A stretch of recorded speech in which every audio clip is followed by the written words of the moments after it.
and falls, consciousness rises and falls.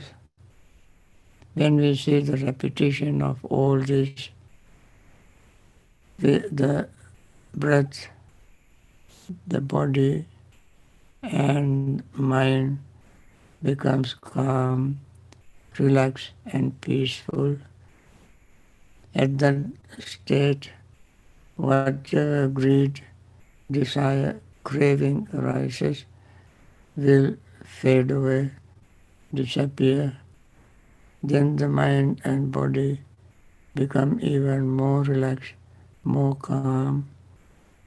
At that time, we feel friendly feeling towards all living beings without any resentment. Resentment cannot exist along with peace and calm and friendly state. As friendliness feeling arises, resentment fades away. These are the opposite of each other. Then consequently sometimes we feel sleepy, which is very sweet, comforting, sort of welcoming feeling. But we determine not to fall asleep because sleep will block everything. Mind gets sluggish, inactive, and therefore this is very important moment to remain awake. We normally don't get that much opportunity to remain calm and peaceful. Once we got it, we must preserve it, protect it, and use it. And arousing energy to overcome sleepiness. We first did not want to be sleepy, now but it arose, and then we want to overcome that. So definitely we arouse our spiritual urgency. We must remember life is very short. Even though we may live 100 years, we are busy doing countless things, and very few moments we get to calm our mind, be peaceful, relax, and be mindful. Now we have this opportunity, and we don't want to miss that. Protect it and use it. And then, of course, when sleepiness and drowsiness fade away, energy arises that can flip over to restlessness and worry. Just the opposite of sleepiness and drowsiness. Restlessness is due to our incomplete or incorrect deeds, thoughts, and words.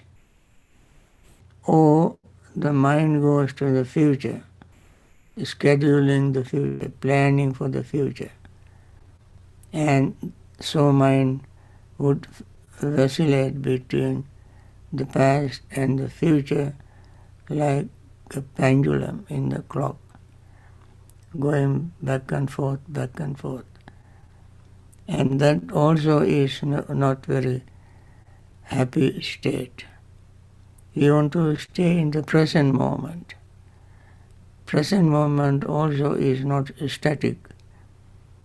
It is also changing. And that awareness of change in the present moment is important. So everything in the past had the same rising and falling as now. Everything in future will have the same rising and falling as now. And therefore, instead of going to the past to see rising and falling, or to the future, see the rising and falling in the present moment. And then restlessness and worry slowly fades away. After that, what is left is our doubt. Sometimes, in spite of all this success, we become doubtful about our own achievement, our success. But we have already overcome 4 of the 5 hindrances, the last one being doubt. We have to think of the qualities of the Buddha, the one who invented, discovered, practiced, and taught the world from his own personal experience. Nothing better than personal experience. So he didn't have to learn it from a teacher or from books, but personal experience taught him the value of being in the present moment, experiencing rising and falling. And the Dhamma he followed is his teacher. Even in this Dhamma, we find the same thing that the Buddha experienced. And if we follow Dhamma, we follow the Buddha. Because Buddha is an embodiment of Dhamma. And the community of Sangha who have attained liberation by following the same path that Buddha followed. So, on the one hand, we have very trustworthy leaders, trustworthy teaching, trustworthy community. On the other hand, we have successfully overcome our 4 hindrances, and the last also we can overcome very easily. When we see this way, our doubt fades away, confidence builds up, and then we will be very happy. Happy all the obstacles are out of our way. So we are happy. All the debts are paid. All we can experience now. We are no longer in prison, not in a desert. So we are very happy. The happy state of mind leads to concentration. Concentration is the seeing rising and falling of the breath, feeling, perception, thought, and consciousness all the time. We began with that. Now we want to polish it. See the subtlest changes of the breath, feeling, and so forth. Subtlest. When we see the subtlest changes, the mind becomes even sharper and cleaner to get rid of our greed, hatred, and delusion, the cause of our suffering. As we want to be liberated from suffering, we want to get rid of these 3 unwholesome roots causing suffering. So friends, let us continue our practice and we will see the benefit.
May the suffering be free from suffering. May the fear-struck be free from fear. May the grieving be free from grief. So too may all beings be.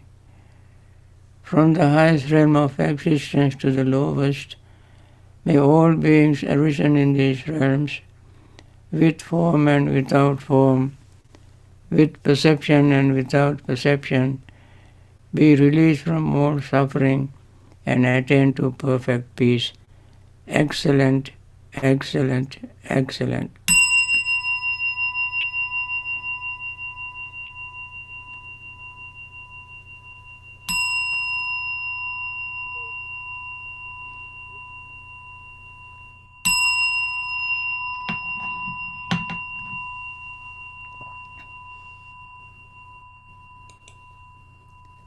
Now, friends, it is time to answer your questions. If you have any, Prashant will read them for me, and I'll be happy to answer them. Okay, Bhante, we have one question. Uh-huh. Bhante, in your opinion, does the consciousness transmigrate from birth to birth? That is another question. That is, Buddha answered that question in Maha Tanha Sankhya Sutta in Majjhima Nikaya, answering or responding to a Venerable Sati's pernicious view. Venerable Sati said to his fellow monks that it is the same consciousness that goes from life to life. These monks tried to persuade him to give up that wrong view, but he persistently held to that view. Finally, they brought him to the Buddha. Then Buddha questioned him, and he said, as I understood the Buddha's teaching, it is the same consciousness that goes from life to life. So Buddha reprimanded him, whom have you heard me say this in the way that you understand? Then he questioned other monks. Then they said, Venerable Sir, Venerable has not taught us that way. Then the Buddha said, this consciousness arises and passes away. As it arises, it passes away instantly. So he said there are 6 kinds of consciousness. Each of them is named after the door through which consciousness arises. That there are six doors, and consciousness arises through those 6 doors: eye, ear, nose, tongue, body, and mind. Therefore, they are called eye consciousness, ear consciousness, nose consciousness, tongue consciousness, body consciousness, and mind consciousness. So Buddha gave a simile. Just like when you have the fire in the forest, you call it forest fire. If the cow dung, which is very common in India, was on fire, it is called cow dung fire. When a house is on fire, is called house fire. Like that, depending on the fuel, the fire is named, and they all end when the fuel ends. So, therefore, he said the consciousness does not go from life to life. Not the same consciousness at all. Okay? Thank you, Bhante. Any other question? Speak up little louder. Yes, Bhante. So, Bhante, this question is about these three characteristics, anicca, dukkha, and anatta. So this practitioner is telling that she can experience anicca, like she feels a pleasant feeling during the meditation and passes away. Dukkha, I feel sense of unsatisfactoriness. Anatta, how does this connect to anicca and dukkha? How does one have to have a deep samadhi to understand all these three stages? Yes, when you understand anicca, you understand dukkha, unsatisfactoriness. When you understand these two, you understand selflessness. How that happens? When something is rising and falling, rising and falling, rising and falling all the time, that itself is dukkha, because something very beautiful, pleasant, happy, peaceful, we like it, but it disappears. Again it arises, then we begin to like it, love it, and disappears. Again something we like arises, and we like it, and then disappears.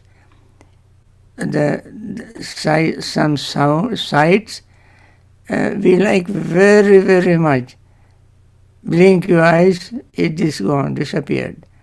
Like rainbow. Some sound we hear, beautiful sound, bird sound, singing sounds, appears, and when we are enjoying, it disappears. The smell, flowers of all type of flowers, we smell, and with the fading away of that smell, it disappears. The taste disappears. Touch, no matter how pleasant it is, disappears. Even the thought that arises disappears. So rising and falling itself is suffering, dukkha. We have no way to stop it. Then the dukkha, what is dukkha? Dukkha is insatiability of desire. We try to satisfy our desire by fueling, putting more fuel to what we are enjoying, but it is disappearing. And so no matter how we try to hold on to something, no matter how much we desire, you may say love, care, like loving each other, people, loving children, loving property, loving houses, loving vehicles, loving jobs, and so forth. And so many things we love, but they all change, disappears. So this mechanism of impermanence affects everything, and therefore desire cannot be satisfied, no matter how hard we try to satisfy it. And therefore we see suffering every moment we meditate. Of course, selflessness entails impermanence and suffering, because that which is impermanent is unsatisfactory. Something unsatisfactory does not stay according to our wish and whims and fancies.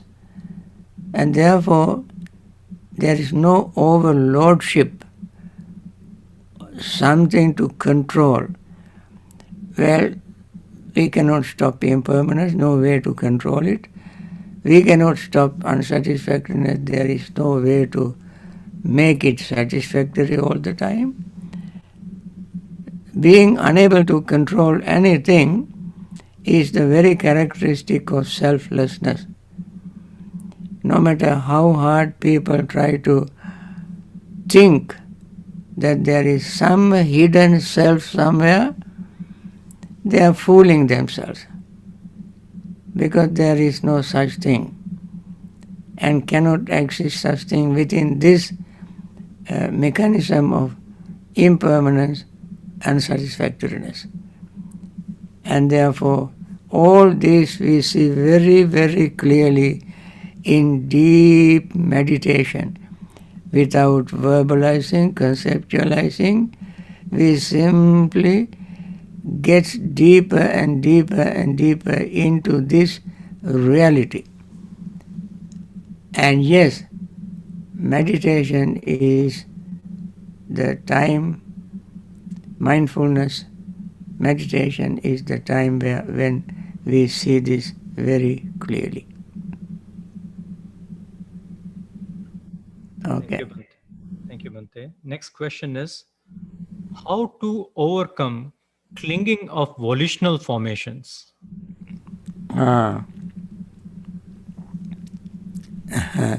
Volitional formations is called the desire to form will. Desire to form will. There are all kind of volitional formations.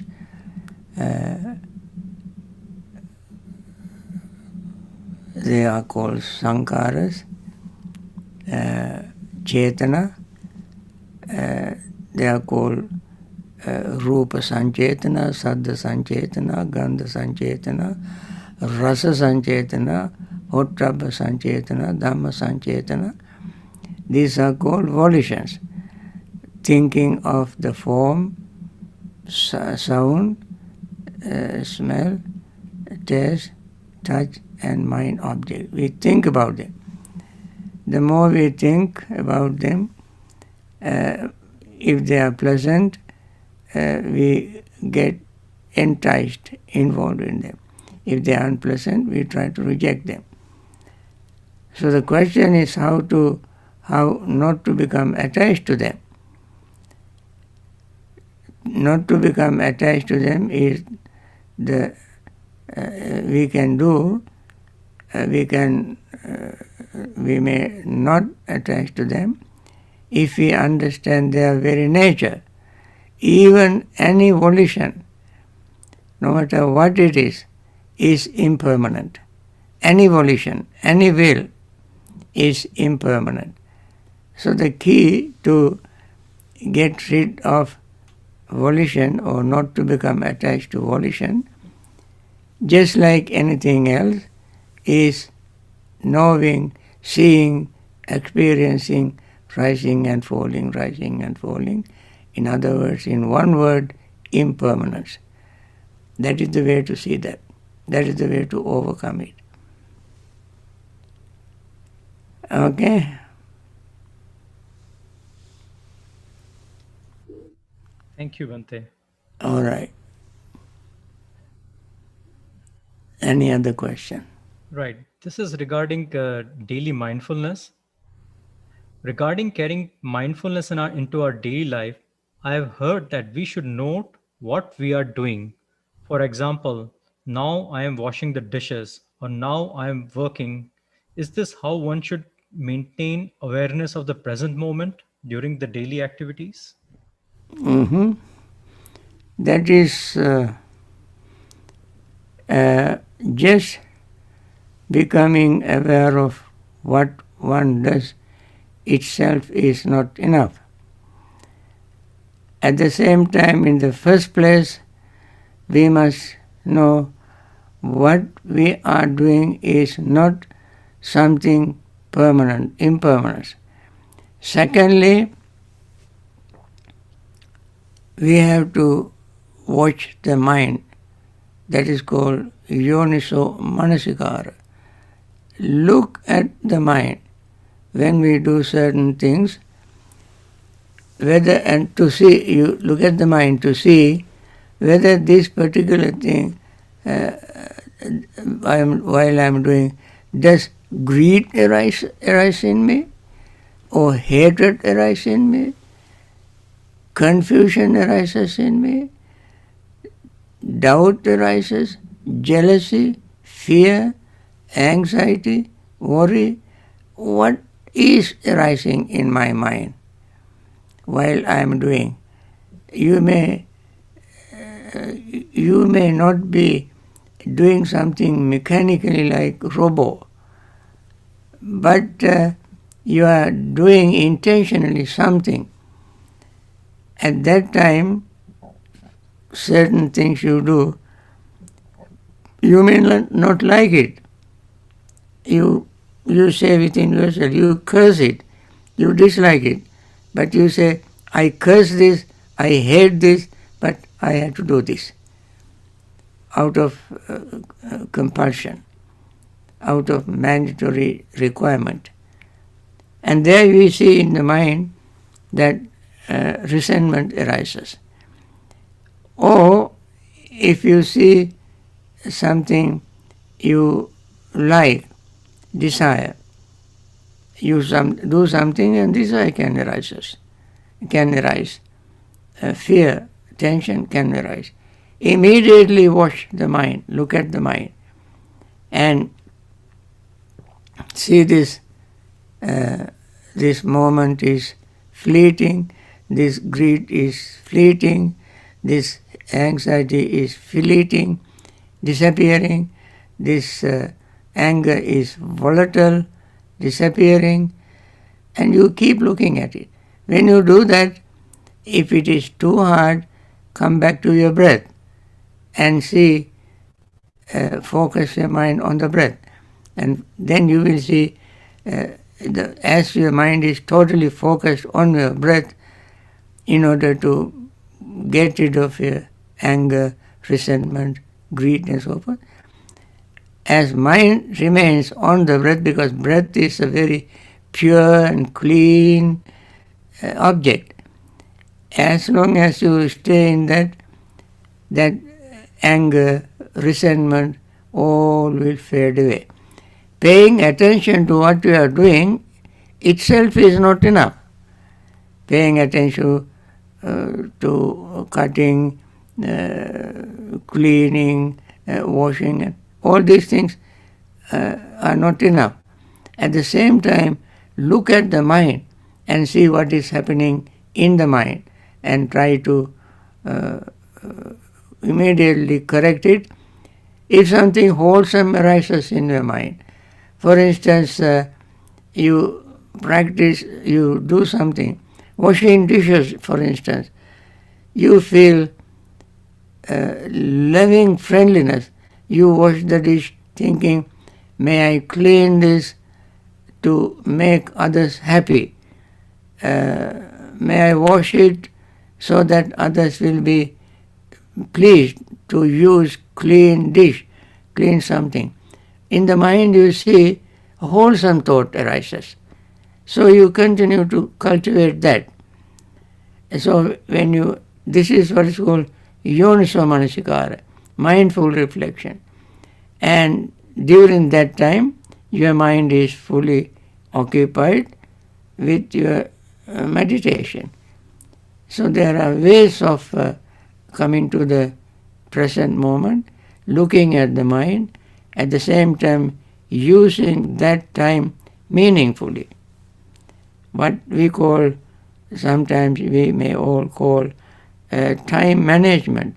We may not have much time to meditate separately, but using that very moment to develop our mindfulness.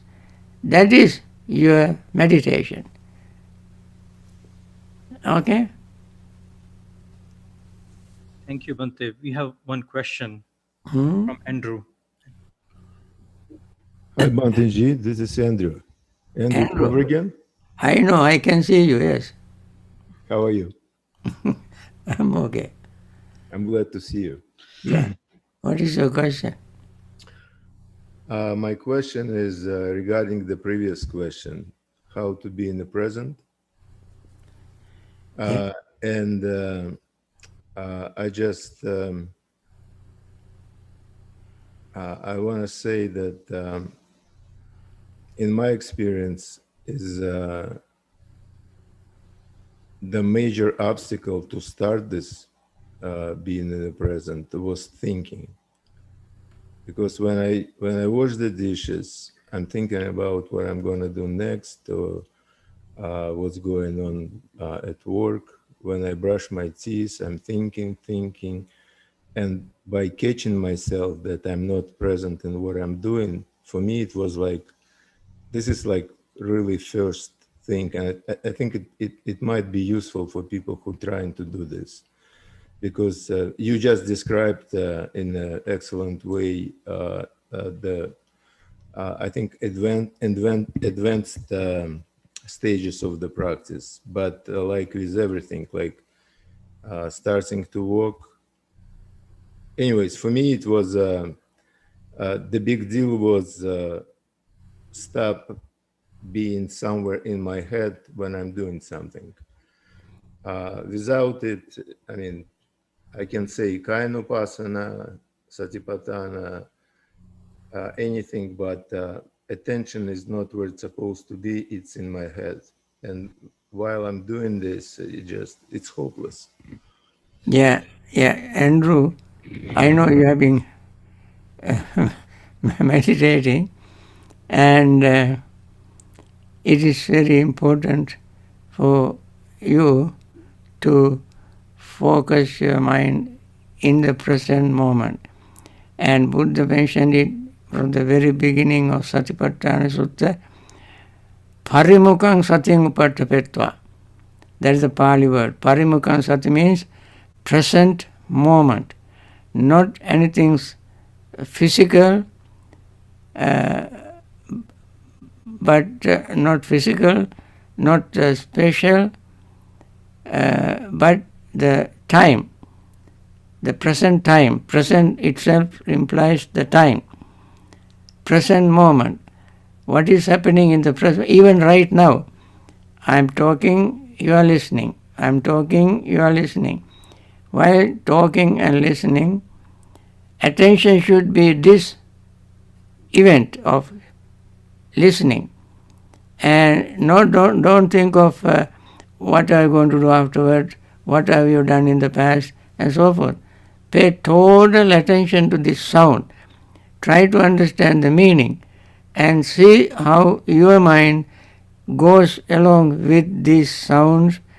And this sound is changing, appearing and disappearing, high pitch, low pitch, and you can see the variation of this, even this sound. And at the same time, sound waves are disappearing. As soon as I stop talking, no sound waves. Right there you can see, right there you can be in the present moment, right there you can understand impermanence, right there you can be mindful, right there you will be very focused, paying attention. When there is no sound, no nothing, come back to your breath. And the breath also is like that, rising, falling, as we breathe in, feeling rises of the breath, and we mentally perceive the breath, and we want to pay attention to the breath.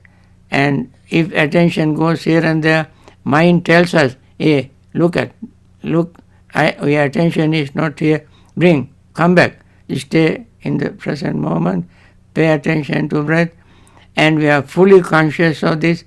This is whole series of activities going on in the present moment. Now, if your mind is going here and there, you don't see any of these things. Okay? And there you will see how quickly things are changing. This is not some kind of theories, not philosophy. not speculations, but the reality that is happening, reality we are facing every fraction of a second. And we try to catch that very beautiful present moment. Present moment is so beautiful without greed, hatred, and delusion. If greed arises, we immediately catch it. When hatred arises, immediately we catch it. So the mind is always clean, pure, without any confusion. Okay. Thank Nice you, to Bhante. see you, Andrew, after a long time. Bhante, so Yeah. next question is about this Buddha Sashana. People say that teachings won't last, but the way the teachings are, prospering in West and East, and so many people are attracted to it. Do you think those prophecies are, they are not true about Buddha Sashana, that teachings won't last? They would remain for tens and thousands of years. Vipassana? Or these teachings about Teaching. mindfulness, satipatthana, Buddha Yeah. Sashana. The teaching is pure and clean and direct, but people's understanding and interpretations vary from person to person. Especially, they come up with their own views, with their own interpretation, rather than trying to get into the core or heart of this matter of vipassana. And I don't want to go into the criticism, but in order to understand the vipassana pure, clean, one must either read the sutta very, very, very closely. Of course, many people don't understand Pali, but there are good translations, English translations, and read them and very carefully see how can this happen, how can this work, how can I benefit from this. And when we try to interpret it in a different way, you miss the point. And therefore, vipassana teaching itself is still very pure and clean. People's interpretation can sometimes make confusion. Therefore, no matter the vipassana tradition from as our Gautama Buddha mentioned in Samyutta Nikaya, in Nidana Samyutta, from Vipassi Buddha, Vipassi, Sikhi, Vesabu, Kakusanda, Konagama, Kassapa, Gautama, 7 Buddhas followed the same vipassana method. And therefore, vipassana method cannot be varied from person to person. If one wants to attain liberation, pure and clean vipassana is extremely important. So, we have to understand what vipassana. Main thing in vipassana, we all, with leaving out all our prejudices, biases, confusions, leaving all this out, in vipassana meditation, whether you like it or not, we must see impermanence. Impermanence. If one does not see impermanence, that is where the person can get confused in vipassana.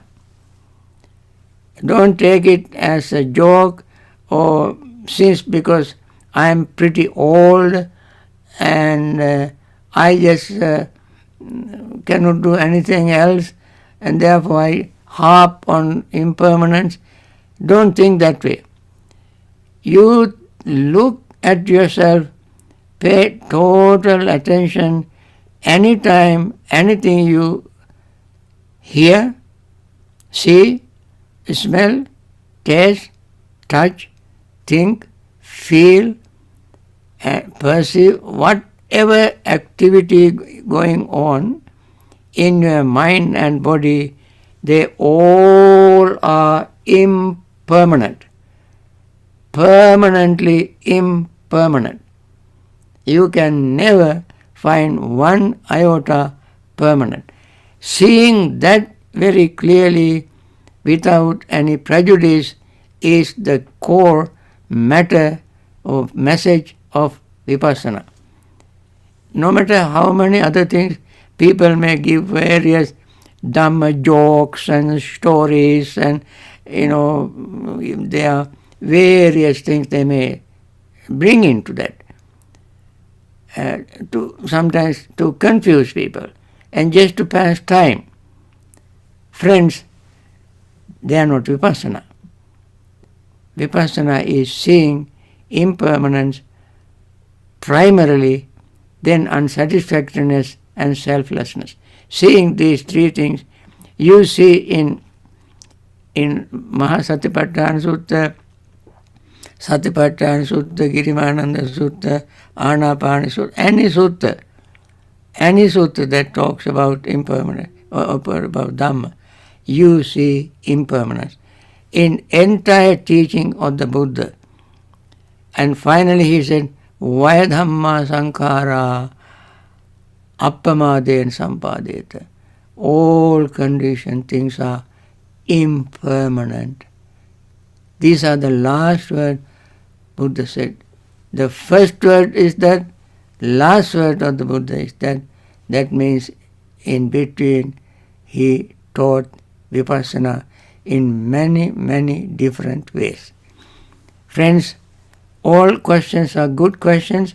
I'm so happy that you think about the discourses or discussions we have and come up good question, and that's a very wonderful thing.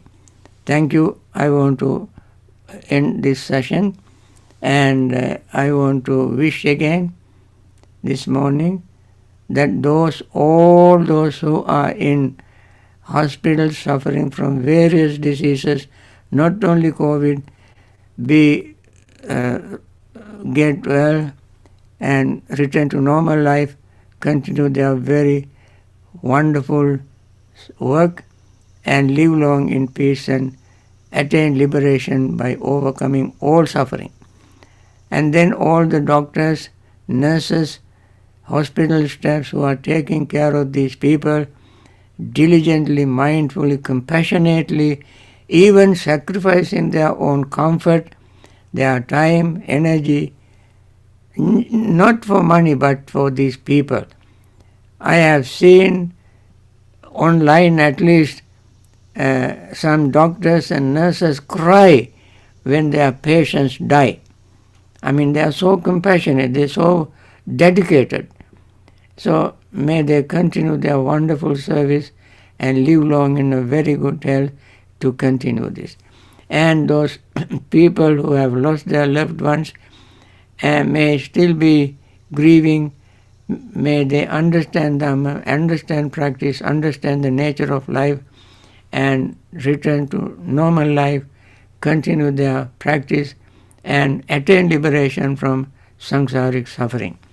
And all those who support these projects, various projects in various places, organizations, individuals, and so on, they support, and financially and physically, whatever way they can, they use to support these organization projects and so forth, all for the benefit of all living beings. May they continue their wonderful service. World leaders, every country, they also are trying to help these people in many ways.